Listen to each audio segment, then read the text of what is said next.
In the spring of 1997, a microphone anchored to the floor of the South Pacific recorded a sound that should not have been possible.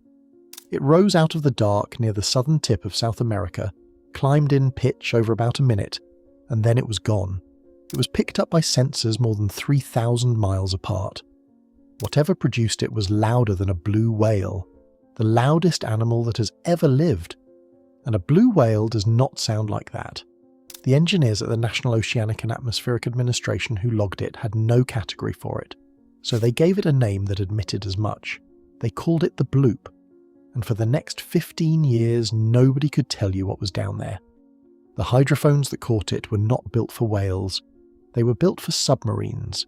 During the Cold War, the United States Navy seeded the ocean floor with listening arrays called SOSUS, designed to track Soviet vessels by their acoustic signature across entire oceans. When the Cold War ended, that network was handed in part to civilian scientists. For the first time, oceanographers could hear the deep ocean the way the Navy had heard it, continuously, across thousands of miles, in frequencies below the range of human hearing. Christopher Fox, a researcher at NOAA's Pacific Marine Environmental Laboratory, was one of the people listening. And what unsettled him about the Bloop was not that it was loud. It was that it had the shape of something alive. A machine makes a steady sound. A geological event makes a sudden one. The Bloop did neither. It varied. It rose and fell in a way that, on a spectrogram, looked disturbingly like the vocalizations of a marine animal, just scaled up to a volume no known animal could produce. To match it, a creature would have to be substantially larger than the largest animal science has ever confirmed exists. That is the paradox in one sentence. The sound behaved like an animal. No animal that big is supposed to be there.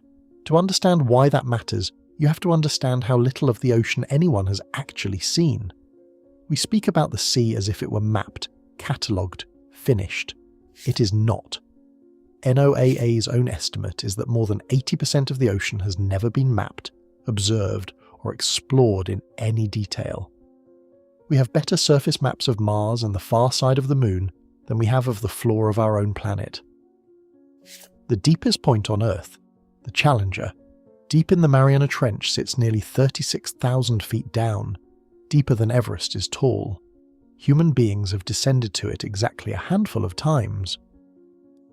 In 1960, Jacques Picard and Don Walsh reached the bottom in a steel bathyscaphe called the Trieste, and reported seeing a flatfish move across the sediment before the silt they kicked up blotted out everything.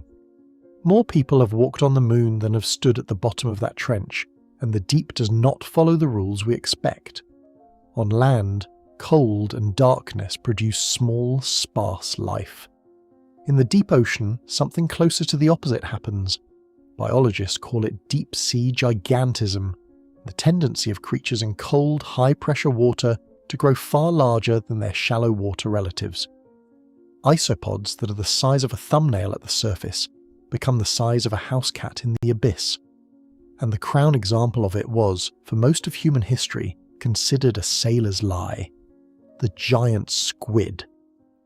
For centuries, men came back from the water describing an animal with eyes the size of dinner plates and arms longer than a ship's mast, and for centuries science filed those accounts under superstition. The kraken was a myth. Then the bodies started washing up. Then, in 2004, a Japanese scientist named Tsunemi Kubodera did what no one had managed in the entire history of the species. He photographed a living giant squid in its own habitat, hundreds of meters down, and proved the myth had been real the whole time. Its larger cousin, the colossal squid, has a beak recovered from the stomachs of sperm whales and a body that may exceed 40 feet.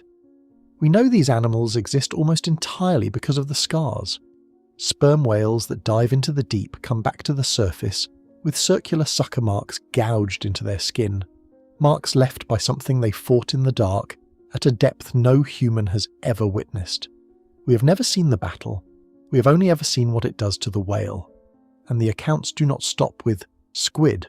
In August of 1848, the officers of a British warship, HMS Daedalus, filed a formal report to the Admiralty describing an enormous serpentine animal moving past their ship in the South Atlantic. 60 feet of it visible above the surface, they said, holding a straight course without any motion they could explain. This was not a drunk sailor on a wharf. This was a naval crew making a sworn report to their own government, and the Admiralty took it seriously enough to demand an explanation from the captain. For every account like that one, which is almost certainly a misidentified whale or a length of floating kelp, the difficulty is the same.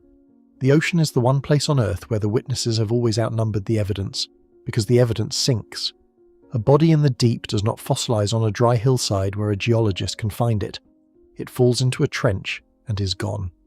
So here is the honest position, and I want to state it plainly before anyone accuses me of forcing a monster into the water. The largest animal science has confirmed is the blue whale, at roughly 100 feet. There is a real biological argument that nothing much larger could survive, that a body has limits, that oxygen and circulation and structure impose a ceiling. That argument is serious, and I'm not going to pretend it away. 400 feet is not a confirmed animal. It is not a specimen in a museum drawer. It is a number that keeps attaching itself to sounds and sonar contacts, and old accounts that nobody has managed to fully close. What I cannot do is tell you the ceiling is settled because the ceiling keeps moving. Every size record we have ever set for ocean life was set by something we thought could not get that big, until the body proved us wrong. The megalodon, Otodus megalodon, was a shark estimated at up to 60 feet, and for a long time its very existence was reconstructed from nothing but teeth, because cartilage does not fossilize. We know one of the largest predators that ever lived almost entirely from the parts of it that happened to survive. Everything else about it is inference, and it went extinct, the consensus says, around 3.5 million years ago. The consensus is almost certainly right. But notice what the consensus is built on: the absence of a body in a place where we have searched maybe 20% of the searchable ground. Now go back to the Bloop, because this is where the story turns. For 15 years it sat in NOAA's files as unexplained. Then, around 2012, the agency offered a resolution. The Bloop, they said, was not biological at all. It was a cryoseism, an icequake. The fracturing and carving of an enormous Antarctic ice sheet, groaning and cracking as it broke apart, transmitted through thousands of miles of water. They matched the acoustic profile to icequakes recorded elsewhere in the Southern Ocean, and by the standards of science, that closed the case. The icequake explanation is the accepted one.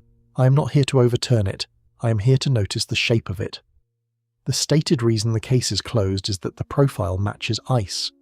The thing that never quite dissolves is that for 15 years, the best acoustic scientists in the world listened to that recording, and their first trained instinct was that it sounded like something alive. That instinct did not come from ignorance. It came from expertise, and an explanation arriving 15 years later does not erase what the experts heard on the first day. It just gives everyone permission to stop asking. There is a version of this section where I hand you a document that proves a creature exists, and I am not going to do that, because it does not exist, and you would be right to stop trusting me if I invented one. What I have instead is the pile of things that are real, a network of Cold War microphones that can hear an entire ocean, a NOAA estimate that we have mapped less than a fifth of the sea floor, a giant squid that was a myth until 20 years ago, a colossal squid we know from the wounds it leaves on whales, a trench deeper than Everest that fewer than a dozen humans have ever touched, a shark reconstructed almost entirely from teeth, and a sound, near the southern tip of South America, loud enough to cross 3,000 miles of water, that behaved like an animal for 15 years before it was reassigned to the ice. I sat with the icequake explanation longer than I expected to, not because it is weak, it is probably correct. What held me was smaller than that, and harder to shake.